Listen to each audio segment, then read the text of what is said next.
The sound of glass hitting porcelain is what I remember first. My coffee mug, half empty, trembling against the kitchen counter because my hand wouldn't stay still. The sun was cutting through the blinds in pale stripes, the kind of morning light that makes everything look too honest. I'd been looking for my car keys in Sarah's purse, nothing unusual. She misplaces them, I dig around, we move on. Except this time my fingers closed around something that didn't belong to me. A small orange bottle. Prescription label. Blue pills inside. I turned it over in my hand. Viagra. My name wasn't on the sticker. Beside it, tucked neatly under her lip gloss, was a box of expensive condoms. The same brand I'd suggested once, only to be told they were too much money for something we barely use. I could almost hear her saying it again, rolling her eyes, dismissing me like a man with ideas bigger than his paycheck. I stood there in our quiet kitchen, the refrigerator humming, the smell of burnt toast lingering from breakfast.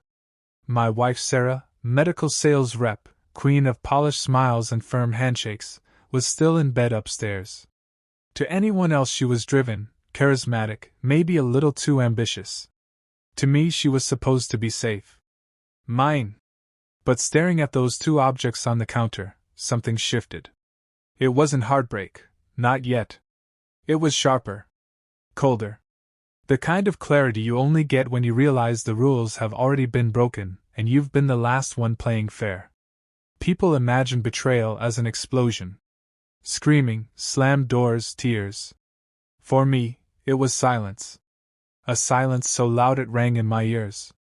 I didn't shout or storm upstairs to demand explanations. Instead, I slipped the pills and box back where I found them, careful to leave everything exactly in place. That restraint surprised me. And it scared me a little too.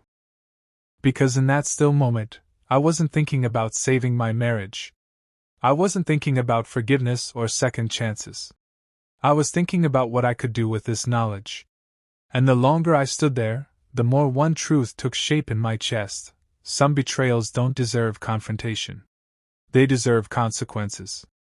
And I was just the man to deliver them. I didn't touch her that morning.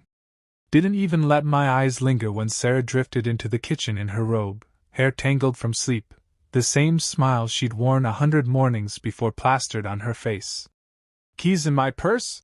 she asked, pouring herself coffee, oblivious to the war that had started 3 feet away. "Found them," I said. My voice was steady, but inside I was cataloging every detail: her tone, her body language, the way she leaned against the counter as if she had nothing to hide. Sarah had always been good at performance. It was her job, after all. Selling medical devices to surgeons required more than knowledge, it required charm. The kind of charm that convinced men twice her age to believe they needed her. I used to be proud of that talent. Now it felt like a weapon I hadn't realized was aimed at me. As she left for work, I watched from the window. Her heels clicked down the driveway, car doors shut, engine roared to life.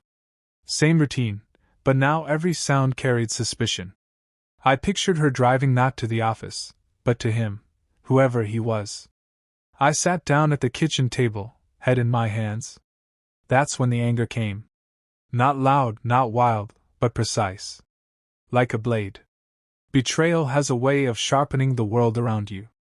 The little disappointments, the quiet lies, the excuses about being tired, about staying late, they all lined up like puzzle pieces, and suddenly the picture was clear. The hardest part wasn't imagining her with someone else. It was realizing how long she had been preparing me for this moment. The distance between us hadn't been accidental. It had been crafted. She had been building a life where I was optional, a backdrop to her story. I should have confronted her right then. That would have been the clean choice. But betrayal, once discovered, makes you hunger for something dirtier than clean. I wasn't going to beg for explanations. I wasn't going to shout or throw things. That would make me look weak. Predictable. Instead, I decided to become what she never thought I could be. Unpredictable. Patient. Dangerous. The kind of man who doesn't just get even, he rewrites the rules. And I already knew where to start. The decision came on a Wednesday, late afternoon, when the house felt too quiet. I'd been pacing for hours, my mind running circles around itself, trying to decide if this was paranoia or proof. Proof had weight, and I wanted to feel it in my hands. So I gave myself a mission. Not confrontation. Not confession. Surveillance. I started small. An AirTag slipped beneath the lining of Sarah's driver's seat, nestled where she'd never think to look. Clean, untraceable. Technology doesn't lie. That evening she came home, kissed me on the cheek, and told me about a client dinner. I nodded, pretending to believe her, but my phone in my pocket was already buzzing. A red dot on the map moved steadily across town, not toward the steakhouse she mentioned, but toward a low-budget motel just off the highway. The Pine View Motor Inn. I parked across the lot 30 minutes later, my hands slick on the steering wheel. Through the windshield I saw Sarah's car. I waited, engine off, the radio silent, only the rasp of my own breathing filling the air. When the motel doors swung open, it felt like the world had been cut in half. Sarah stepped out, hair undone, blouse wrinkled. Behind her came a man I recognized instantly, Derek. Muscle-bound, smug, the kind of guy who called me, buddy, at the Christmas party last year while crushing my hand in his grip like it was a joke. And then, her laugh. Soft, easy, like I hadn't heard in months. The laugh that used to belong to me. They kissed, bold as daylight, and something inside me cracked. Not loudly. Not dramatically. Just a clean break, like a bone snapping under too much weight. I raised my phone, camera clicking in the silence of my car. Photo after photo, each one colder than the last. Evidence. Proof. But staring at the images, I felt something strange. Not devastation. Not even fury. It was clarity. I wasn't imagining it. I wasn't paranoid. She had chosen this. Chosen him. And if betrayal was her game, then mine was about to begin. Because that night, in the shadows of the Pineview parking lot, I understood one thing with absolute certainty. I wasn't the victim of this story anymore. I was about to become its author. I didn't sleep the night after Pineview. I lay beside Sarah, listening to her breathing, steady and innocent, like nothing in her world had changed. My chest burned with the weight of every photo on my phone, every secret she thought was safe in that motel room. Morning came, and she slid into her work clothes like a woman dressing for battle. Long day ahead, she said, slipping earrings into place. Don't wait up. I wanted to laugh. Instead, I said, Sure. Good luck. That was the game now, pretend. Pretend she wasn't lying. Pretend I didn't know. Pretend I wasn't already building a trap she couldn't escape. But beneath the planning, there was something rawer. Pain, yes, but not the kind that leaks out as tears. This was the kind that boils, presses against the ribs, and waits for somewhere to go. By Thursday, I was parked in the Pineview lot again, camera ready. Same routine. Same door. Same betrayal. This time, though, I didn't just watch. I booked the room next to theirs. The walls were thin, paper thin, and I heard everything. Their voices, muffled but clear enough. Her husband's clueless. Derek chuckled. He probably thinks she's at yoga. Sarah's laugh, sharp, cruel. Jake's sweet, but so boring. Safe. You know? He thinks romance is bringing me coffee in bed. Every word was a blade. They weren't just cheating. They were mocking me. My life. My love. My efforts to be enough. I sat on the bed, fists clenched, nails digging into my palms. Rage pulsed through me in waves, but underneath it all was something steadier. A decision. I could storm in. Kick down the door. Make it messy. But messy ends fast. No. What I wanted wasn't fast. I wanted lasting. When they finally left, I walked out too, brushing past Derek's car. It gleamed under the streetlight, arrogant in its perfection. I paused, long enough to imagine the future. Not today, not tomorrow, but soon this car would become a tool. A symbol. And in that moment, standing in the chill of the parking lot, I whispered to myself a truth that hardened like stone. They thought I was predictable. But I was about to teach them both what unpredictable really looked like. Friday night. Murphy's bar was packed, the kind of small-town crowd where everyone knows your first name and your worst secret. Glasses clinked, televisions hummed with the game, and the air smelled like fried food and spilled beer. I'd chosen my ground carefully. This wasn't about violence. It was about spectacle. About truth delivered where it couldn't be ignored. Sarah walked in first, hair smoothed, smile rehearsed. Derek followed minutes later, swaggering like he still owned the world. Neither of them saw me at the bar. I let them settle. Let them feel safe. Then I rose, phone in hand, and crossed the floor. "Funny seeing you here," I said to Derek, my voice carrying just enough. Conversations dimmed, heads turned. He stiffened. "Jake." A smile forced. "How's it going, buddy?"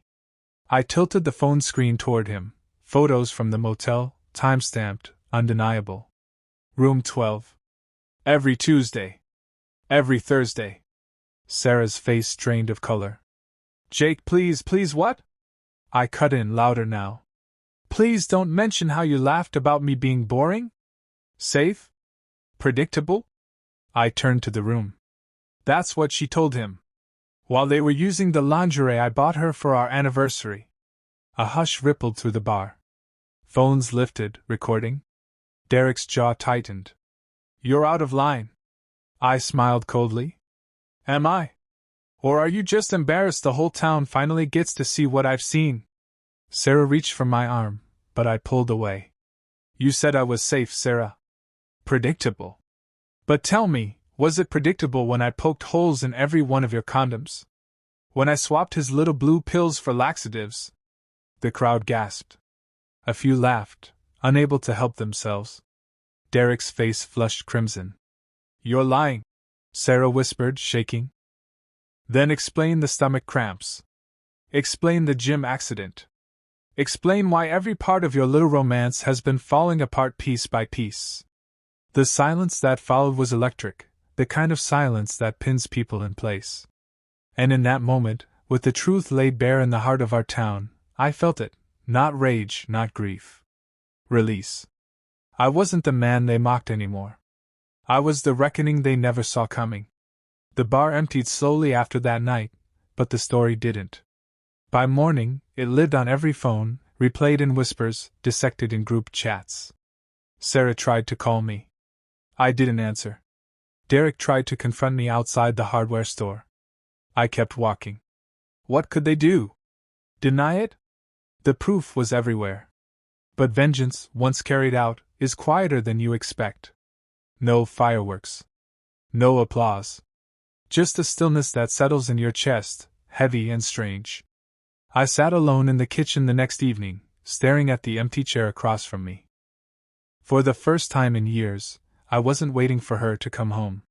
No rehearsed smile. No careful lies. Just silence, honest silence. And that's when the ache returned, not rage, not betrayal, but something more complicated. Grief. Not for Sarah. For the version of myself I had been before I knew. Before suspicion turned me into a stranger to my own life. I thought revenge would feel like freedom. Instead, it felt like standing at the edge of a cliff with no ground behind me, only the drop ahead. I'd burned the bridge, but I was still the one left staring at the ashes. The next week, I boxed her things. Folded neatly, no notes, no theatrics. Just order. Closure. When Sarah came to collect them, we didn't argue. We didn't even touch. She stood in the doorway, eyes rimmed red, and whispered, "I never thought you had it in you." I met her gaze and said nothing. Some truths don't need words. When the door shut behind her, I breathed for the first time in months. Not easier, not lighter, but real. Later that night, I drove to the bluff overlooking the river. The town lights glittered below, small and far away. I deleted the photos, one by one, until my screen was black. For a long time, I sat in the dark, listening to the water rush against the rocks. The world moved on, indifferent. And I realized something that chilled me as much as it calmed me: revenge hadn't made me whole. It had carved me into someone new. Someone I didn't fully recognize. But maybe that was the point. Because some betrayals you survive. Others you become.